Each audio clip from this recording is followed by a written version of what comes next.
Dahil ito na po ang pagkakataon na i-redeem ng mga Ilocano ang kanilang masamang nakaraan. Pero BBM, ano ang ginawa mo? Sinayang mo! Instead na suportahan mo ang nagpanalo sa iyo bilang presidente, ipinahuli mo pa ang kanyang ama sa mga dayuhan. Wala kang utang na loob. Isa kang tanga. Gusto mo ba na kapag president na si Bibi Sara, ay ipakulong ka rin namin? At ang iyong buong pamilya? Marcos wants us to feel that he is the one solving our problems, when in fact, it is Marcos who created all these problems. Ang gutom, ang unemployment, high inflation, trade deficit, budget deficit, kaya pangawat na sa tanang buhaya ang atong deficit. That's why, my friends, I am putting my faith on Sara Duterte for president. Because I see only that Sara Duterte, even with her quiet, calm demeanor, has the strength of character and the integrity to be our leader and run our country from the bottom up. Wala na tayong mamanahin kay Marcos. Puro utang, puro pangawat. We need a leader that will rise from these ashes and lead us back into a bright day. My friends, it is my honor to be in Davao City again, to be with the family of Rodrigo Duterte, and to wish him a happy birthday despite his circumstances, and to show my support for Vice President Sara Duterte for 2028. Bakit si Rowena Guanzon nga dilawan man na? Dilawan man na! Kaning tao direho nga sige sabok-sabok na ako. Ang dilawan man kang anong gadul-dul man kang Bibi Sara karon. Ayaw na yun si Bibi Sara. Ayaw na lang naghisgutan kay karon ang kinahanlan mo daog yun si Sara for president. Kung dilaw ka, kung pulaw ka, kung pink ka, kung blue ka, kung sa wala na minimo kaakig. Wala kami kaakig sa inyo.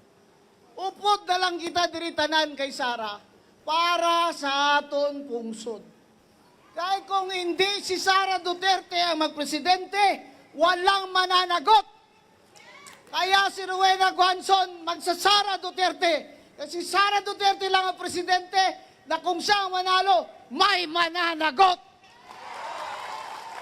Magandang araw po sa ating lahat, sa ating pangalawang Pangulo, Her Excellency Vice President Inday Sara Duterte, sa ating pong mga miyembro ng City Council, kay Vice Mayor Rigo Duterte, sa ating mga kongresista, Congressman Paulo Duterte, Congressman Omar Duterte at ang aking kaibigan, Congressman Sid Ungab, sa ating mga city and barangay officials at higit sa lahat, sa inyong lahat, mga Dabawenyo, magandang araw at ang aking taus-pusong pagbati at pakikiisa sa ating ginagawang selebrasyon ng Araw ng Davao. Higit pong makasaysayan ang pagdiriwang ngayon ng Araw ng Davao sapagkat nataon na pagdiriwang din ng 81st birthday ni Tatay Digong. And I was also told that in keeping with the times, ngayon lang din ho, nag-celebrate kayo dito sa Araw ng Davao nang walang float, walang motorized or anumang vehicle sapagkat higit na tumataas ang presyo ng produktong petrolyo. Magkaganoon pa man, maging simple, payak ang ating pagdiriwang, ang importante, huwag po nating kalilimutan na patuloy ipagdasal ang kaligtasan, ang kalusugan at ang kalayaan at sana'y pagpapauwi kay Tatay Digong sa lalong madaling panahon. At alam ko rin naman na hindi matitinag ang prinsipyo ng mga Dabawenyo, ng mga Mindanawan. Hindi po kasi aral sa kasaysayan ang kasalukuyang administrasyon. 400 taon tayo sa ilalim ng bansang Espanya, hindi natinag ang mga Mindanawan. Halos 50 taon tayo na kolonya ng Estados Unidos, hindi natinag ang mga Mindanawan. Sinubukan nilang sirain ang katatagan ni Tatay Digong. Subalit nung kinamusta ko kay Mayor Baste ang kalagayan ni Tatay Digong, ang tugon niya, okay naman siya, subalit siyempre hindi okay dahil nakakulong. Kanya lamang, sinabi raw ho sa kanya ni Tatay Digong, tanggap na niya ang kanyang kapalaran kung anuman ang kahahantungan. Kaya lalo ho akong na-inspire doon sa katagang binitawang iyon ni Tatay Digong, nagbigay buhay muli sa kanyang naturan that I am not a Filipino for nothing. Huwag po nating sayangin ang kanyang legasiya, patuloy po nating ipaglaban ang bawat Pilipino, ang ating bansa laban sa mapang-abuso, korap at kurakot na administrasyon. At bilang panghuli, alam ko hong hindi ko na kinakailangan kayong paalalahanan, kung hindi buong Pilipinas, buong mundo, nakasabay po nating nagdiriwang ngayong lahat. Alam naman natin na sinubukan nilang sirain ang tibay ng paninindigan ng Mindanawan, hindi sila umubra kay Tatay Digong. Patuloy ang kanilang ginagawa, subalit hindi rin sila umubra at hindi sila uubra kay Vice President Inday Sara Duterte. Subalit, higit pa pong humihigpit ang laban, alam kong hindi kayo bibitaw at walang bibitiw, patuloy po nating tulungan, protektahan at suportahan si Vice President Inday Sara Duterte sa mga darating pang araw na harapin nating pagsubok. At muli ho sa inyong lahat, kay Mayor Baste Duterte, isa pong karangalan na ako'y maging bahagi ng makasaysayang pagdiriwang nating lahat ngayon ng araw ng Davao. Muli ho, maraming salamat, magandang umaga. Ako po muli si Attorney Vic Rodriguez, inyong kaibigan, Pilipino, abogado, at katulad ninyo, maisog. Magandang araw po sa ating lahat. Thank you very much to Attorney Vic Rodriguez. Good morning, Davao City. Good morning to all of our guests. Good morning, Vice President Sara Duterte. Good morning, Mayor Duterte, Congressman Duterte, and to the Davao City Council, the local government, and everyone else. I'd like to greet a happy 89th araw ng Davao to everyone here, and a happy 81st birthday to former President Rodrigo Duterte. Rodrigo Duterte. To everyone here, have a great day. Enjoy despite the geopolitical situation. Alam natin ang daming problema ng bansa natin ngayon, but we still have time to celebrate our successes and to celebrate the success of this beautiful city. So to everyone here, have a great day. Enjoy and God bless. Thank you, everyone. Thank you very much, Congressman Kiko Barzaga. A very young member of the House of Representatives. Vice President Inday Sara Duterte, Mayor Baste Duterte, Vice Mayor Rigo Duterte, Congressman Sid Ungab, Congressman Omar Duterte, Congressman Harold Duterte, to the whole Davao City Council, to all of our other special guests, and to, of course, all of the Davaoenos. Maayong buntag sa inyong tanan. Happy Araw ng Davao and happy birthday PRRD. Daghang salamat po, Mayor Duterte, sa inyong imbitasyon.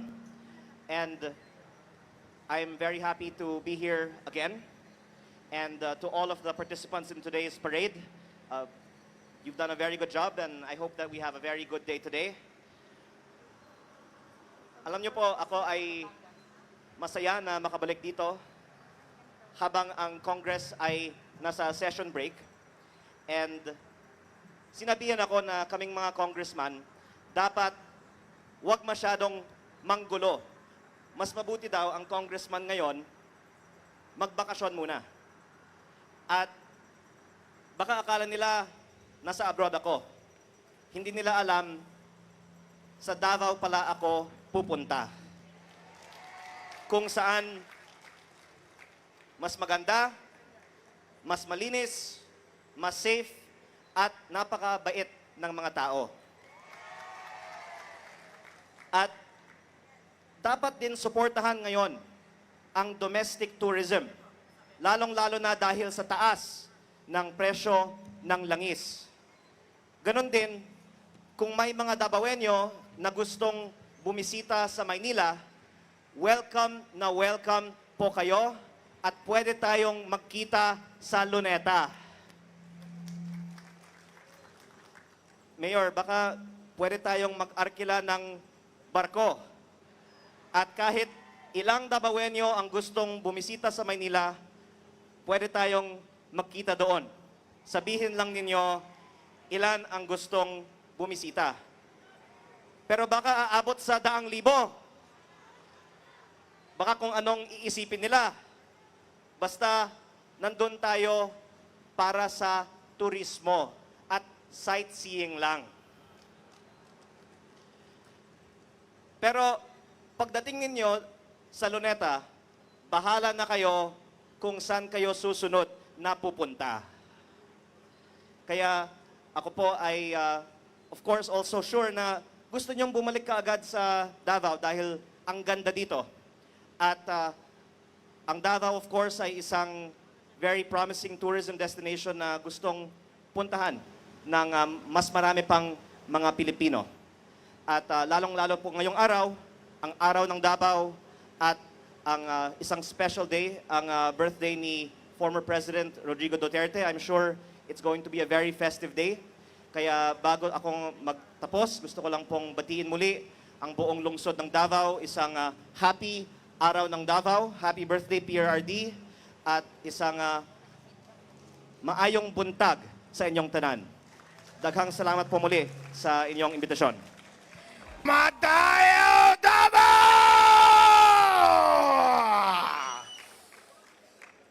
Maayong buntag Davao! Gusto ko mas malakas. Maayong buntag Davao! Yeah, buddy! Magandang araw po sa inyong lahat. Ako po si Atty. Harold Respicio, Vice Mayor ng Reyna Mercedes Isabela. Ang Isabela po ay nasa norte. Isa po akong Ilocano. Nagtataka siguro kayo, bakit ako nandito? Nandito ako para sabihin sa inyo na ang mga Ilocano, ang mga taga-Isabela, mga taga-Luzon, ay solid Duterte!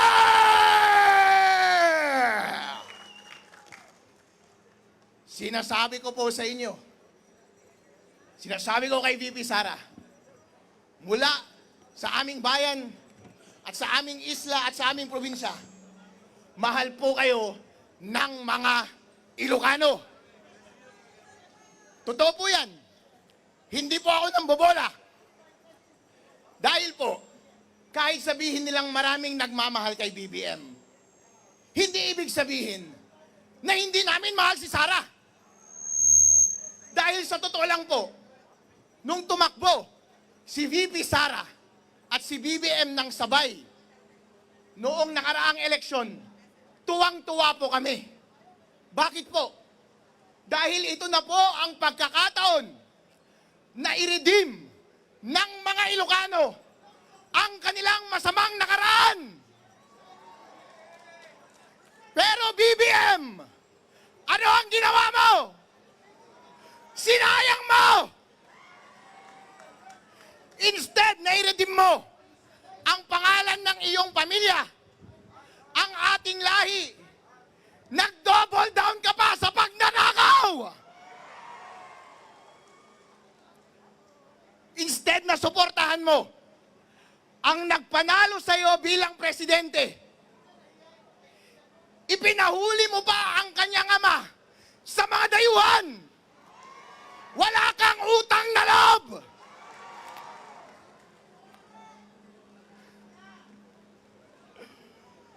Mga kababayan, ito po ang tinatanong ko sa inyo. Gusto nyo ba ang umuwi si President Rodrigo Duterte dito sa Davao! BBM, hindi ka nag-iisip. Mas inuna mo ang iyong pinsan na si Tambaluslos. Isa kang tanga.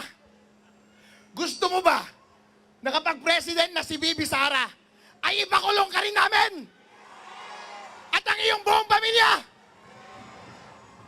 Mga walang iya kayong mga senador at mga congressman, gusto nyo bang makulong din kayo?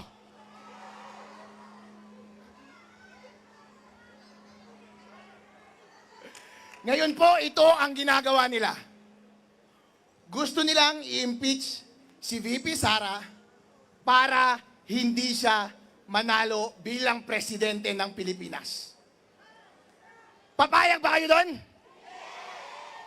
Ayun, gusto kong mas maging malakas ang inyong sagot. Gusto kong iparinig ninyo hanggang sa Malacanang. Papayag ba kayong hindi maging presidente si VP Sara Duterte ng Pilipinas? Maraming salamat po. Maayong buntag, Davao! Maayong buntag sa atong Vice Presidente, ang Mayor Baste, o sa Duterte family, sa atong mga congressman, labi na kay Omar, kay Harold, kay Lian de Biste, ari akong amigo nga si Kiko Barsaga, kag tanan diri, assalamualaikum. Sa mga taga Davao, nawa pa kailan ako, this is not the first, kailan mo na ako? Wa man dagang kailan, Bisaya man ko. Pero Ilongga gid ako. Pero kay sa Dumaguete man ko nag-high school niya ang akong mga paryente dagang kay kumpirente Bisaya. That's why Cebuano pud ko. Dagang mga Guanson sa Cebu. The first time I met Rodrigo Duterte was a historical event. We campaigned for President Cory Aquino against Marcos and his warlords. Your Lola Soling was then our leader here in Davao. Hindi ka pa natao, Omar. So, ang officer in charge diri as Vice Mayor si Rodrigo Duterte. Ako ang officer in charge, Mayor sa Cadiz City, Negros Occidental. I was 27 years old.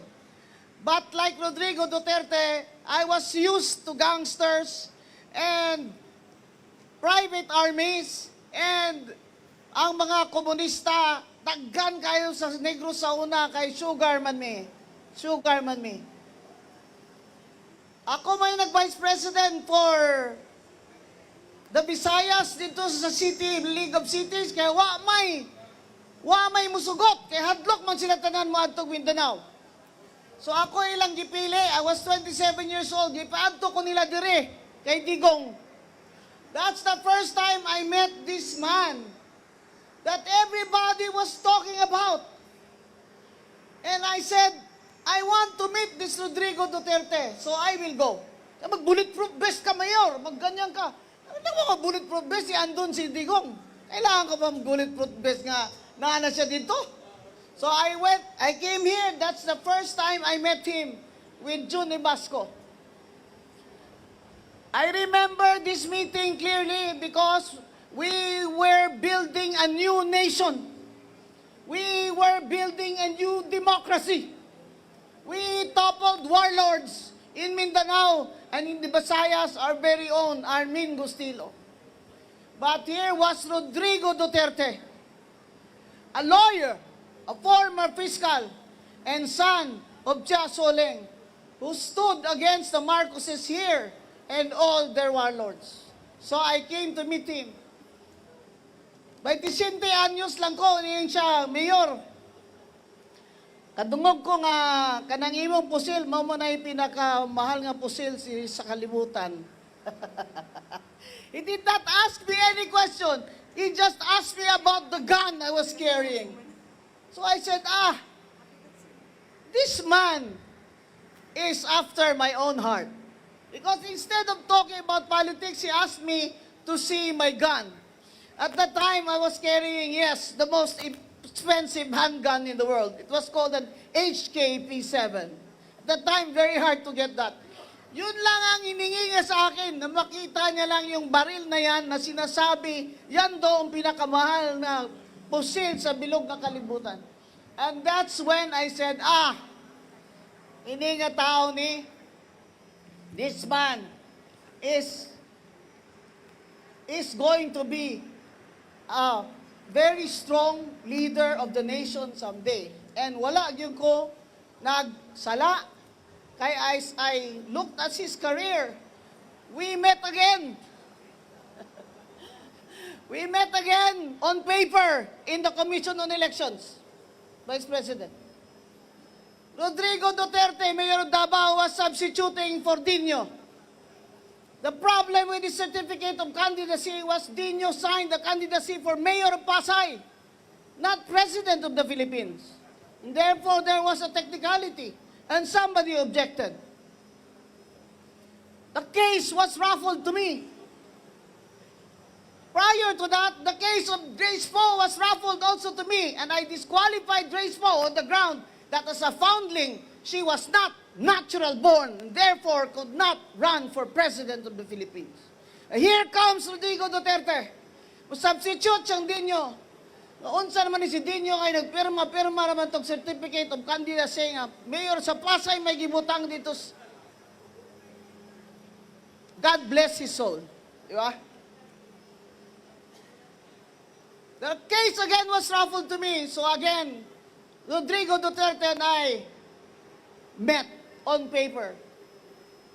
Now remember, I was appointed Commissioner of COMELEC and was chair of that division. I was appointed on recommendation of Liberal Party members. I was not, in PC, I had no party. I was before that Commissioner of COA, professor in the UP College of Law, practicing lawyer, and former consultant, chief of staff of Miriam Santiago. I called my division commissioners to a meeting and said, first I called my father, who was a judge, and summa cum laude of Siliman, that's why I speak Cebuano. I said, I have a problem. Duterte's candidacy is for mayor. He said, what happened? It's like this, like this, like that. Where did he file it? I said, yes, he filed it in COMELEC. Is it not that when you run for mayor, you file it in Pasay City? I said, yes, but he filed it in Manila. He said, therefore, the intent of that Dino was to run for president, not for mayor of Pasay. As usual, my father, Judge Sixto Rojas Guanzon, summa cum laude of Silliman University, was correct. So I called a meeting and I said, our job in the Commission on Elections is to ensure that the will of the people will be respected. No politician called me after that. I said, it is our job to ensure that the election laws are applied fairly and justly, and that therefore the people must be given their right to choose the president of this land. And all of you lawyers will know that I needed an argument to support that decision. And the argument that I used is, of course, in Latin, lacuna legis. There is a gap in the law. There is a gap in the law and therefore needed interpretation. And when you interpret a gap in the law, you must interpret it in favor of the people. In favor of the people. Not against the people. And so when I called my commissioners and said, this is my decision, how will you vote? And they said, ma'am, we vote with you. You vote with me regardless of the consequences. Remember, President Aquino was seated in Malacanang. There were candidates of the Liberal Party, and I said, I know that man. I know that Rodrigo Duterte we have met. I trust, I have faith in the people.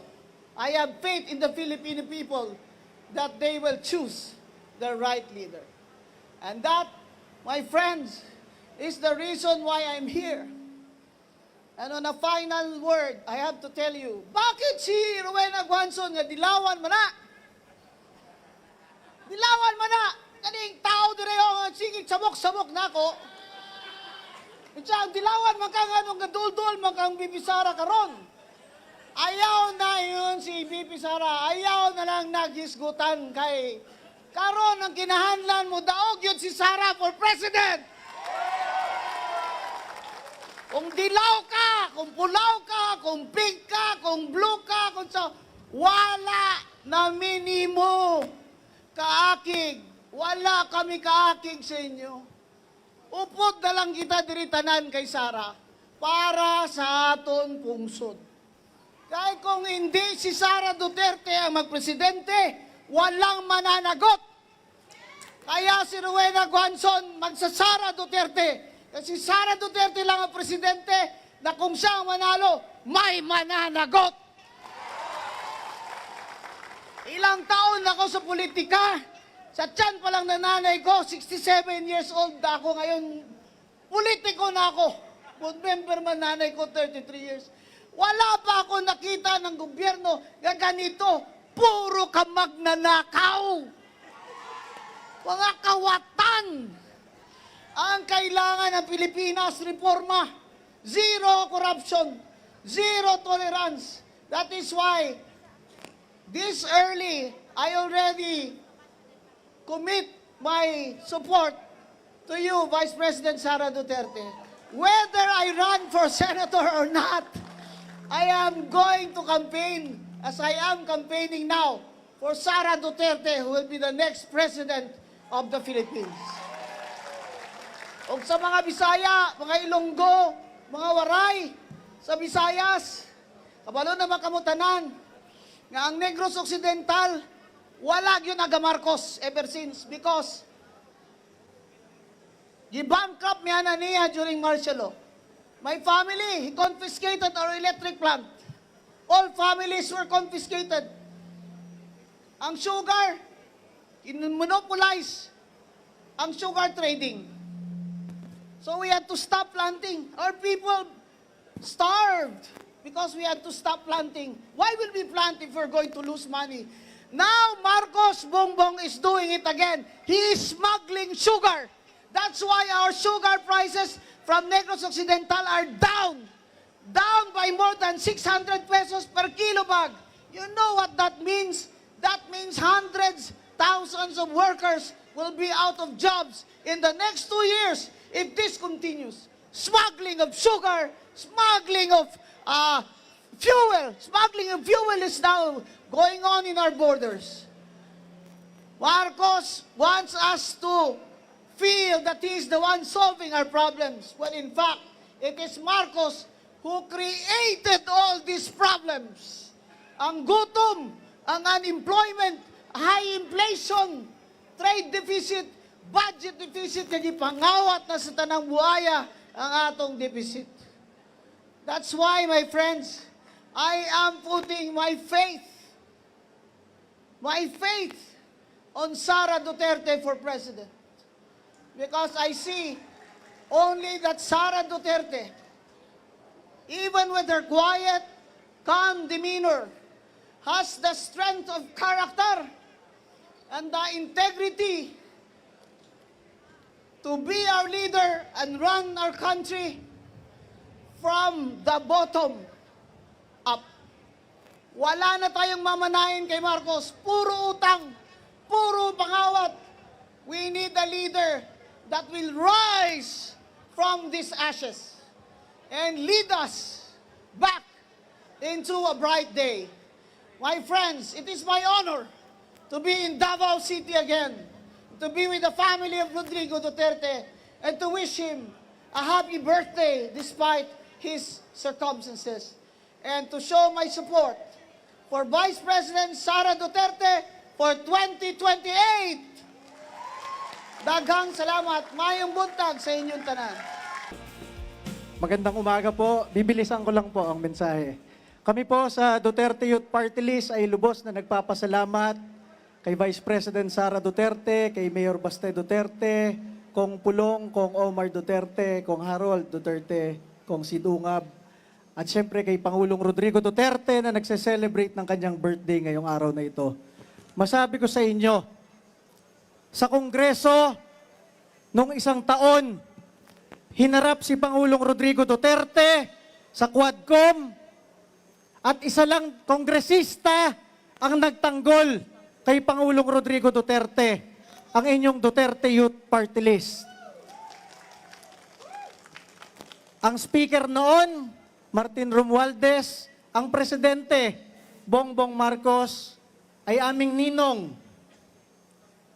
Kung gusto namin ng maleta, kung gusto namin ng pera, kung gusto namin ng kahit ano, madaling lumapit. Pero hindi kami lumapit, hindi kami tumanggap kahit piso. At nung nandun si Rodrigo Duterte sa harap ng Kongreso, buong araw, at wala kahit isang kongresista na nagtatanggol, nandun kami, ipinagtanggol namin ang ama ng sambayan ng Pilipino, Rodrigo Duterte. At nung gabing yon, lumapit ang Pangulong Rodrigo Duterte. Sabi niya, Ronald, thank you for your loyalty.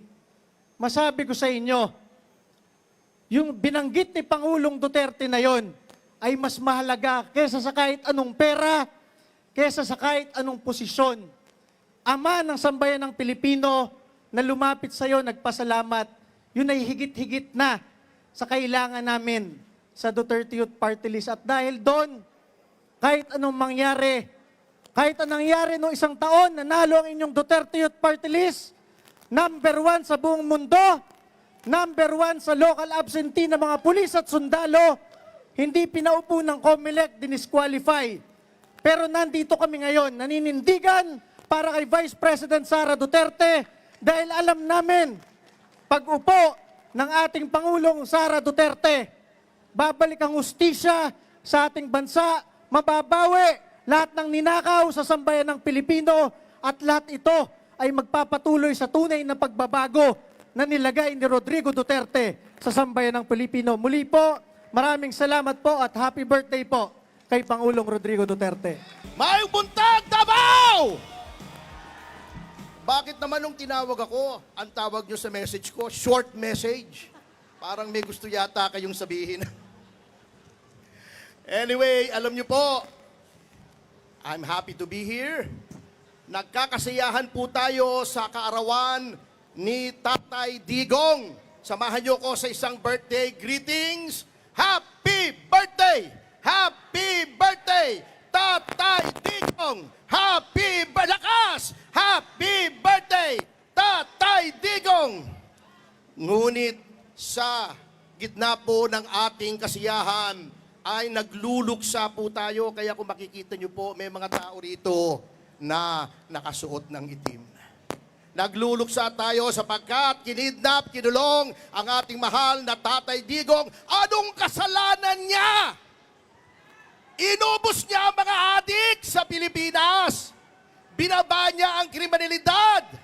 Nilabanan niya ang korupsyon. Siya ang nakakulong. Yung mga tumanggap ng mali-maleta, yung mga nagpayaman, sila ngayon ang namamayagpag. Kaya't magluksa rin po tayo hindi lamang para kay Tatay Digong, ngunit para sa ating bayang inaapi. Bakit? Dahil ang rule of law po ay naghihingalo na. Yung Blue Ribbon Committee na dapat siyang nag-iimbestiga ng anomalya, nung palapit na sa pintuan ng Malacanang ang investigasyon, pinalitan si Marcoleta. Nilagay ang isang senador na walang bayag. Ayaw imbestigahan, puro cover up. Siya na ang nagiging defense lawyer.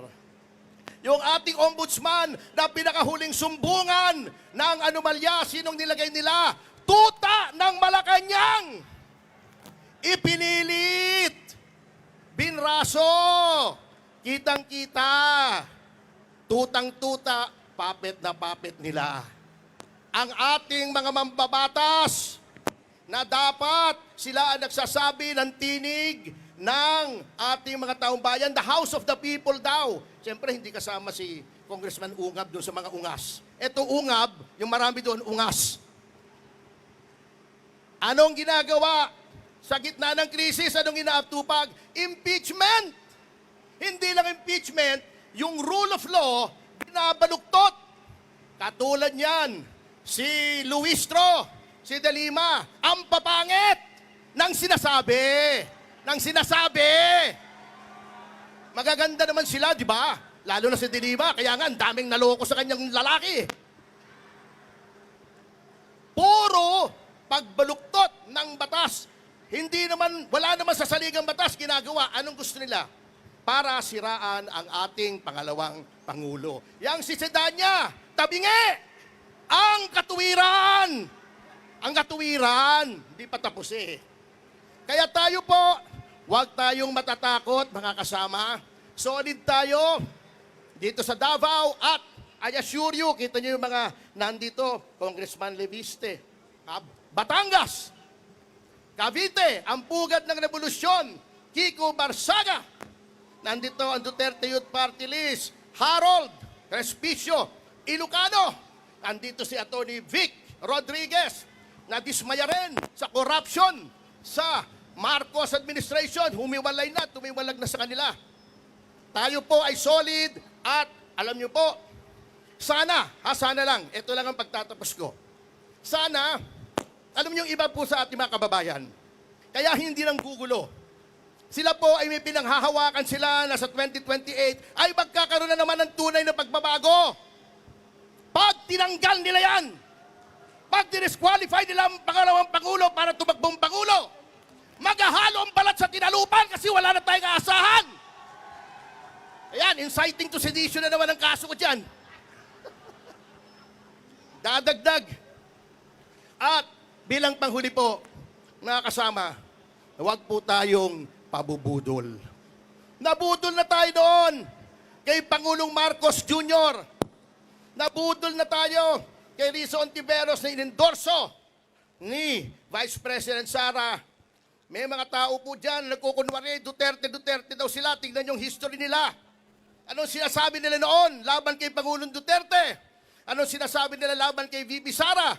Pinahirapan nila ang Duterte Youth Party List. Pagkatapos, magsisiksik dito, Duterte daw siya. Wow naman. Wala akong sinasabi, ha? Wala akong sinasabi. Hindi ako magbabanggit ng pangalan. Pero, yun lamang po, magpakatatag tayo. Huwag tayong susuko. Huwag tayong pabubudol. Sa 2028, magsama tayo.